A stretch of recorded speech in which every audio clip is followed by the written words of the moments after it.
অনেকক্ষণ ওয়েট করার পর আমাদের লালটু দাদা এই যে কি নিয়ে যাচ্ছেন দেখো, চপ নিয়ে কামিং।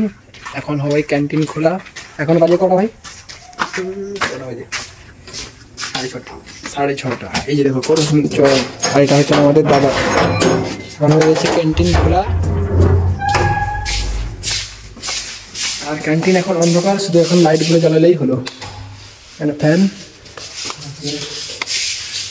দেখো লাইটে আলোকিত আমাদের ক্যান্টিন। कैंटीन इमोशन, हॉस्टलर्स के लिए कैंटीन इमोशन। এখানে কত আড্ডা সেই। তো ওইখানে গেছে, এই যে দুটো চপ দুটো চা গৌরাঙ্গ আজকে খাওয়াচ্ছে।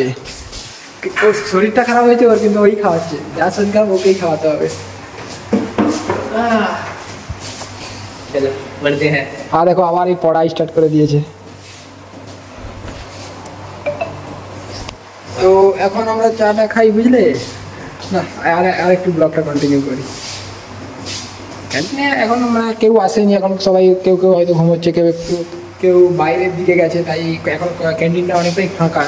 কিন্তু জাস্ট আর আধ ঘন্টা পর ক্যান্টিন হবে পুরো ভর্তি। ফার্স্ট ইয়ার থেকে শুরু করে, সেকেন্ড ইয়ার থেকে শুরু করে থার্ড ইয়ার সবাই এসে এখানে টিফিন করে একটু গল্প টল্প করে। তো ক্যান্টিনে তো একটু আড্ডা থাকবেই। তো চলো একটু পরই দেখা হচ্ছে। তো গাইস ফার্স্ট দেখো ডিশ, এই যে একটা করে চপ, আর উপরে পেঁয়াজ কুচি আছে, ঝুড়ি ভাজা আছে। ফার্স্ট চলে এসছে, এখনো চাটা বাকি আছে। চা এখন গুল গুল করে ফুটছে। কিন্তু যাই বলো, আমার গরম চা খেতে ভালো লাগে না ভাই, জিভ পুড়ে যায়। চা গরম না খেলেও জ্বালা, আর একবার গরম হলেও জ্বালা। এরকম কার কার প্রবলেম হয় খেতে তারা বলো। আমি সত্যি কথা বলতে আমি চা ঠান্ডা হলেই খাই, গরম চা খেতে পারি না ভাই। এটা চাটা আসুক, এটাকে সাথে খাবো। চায়ের সাথে চপ, আর ডেকোরেশনটা দেখো, চপের ডেকোরেশনটা দেখো। চায়ের সাথে চপ কম্বিনেশনটা আলাদা হয়ে যাচ্ছে। কম্বিনেশনের সাথে না, ভাইব ম্যাচ হলেই হলো।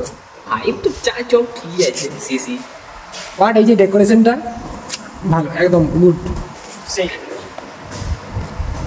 তো গাইস ফাইনালি গরম গরম চা চলে এসছে।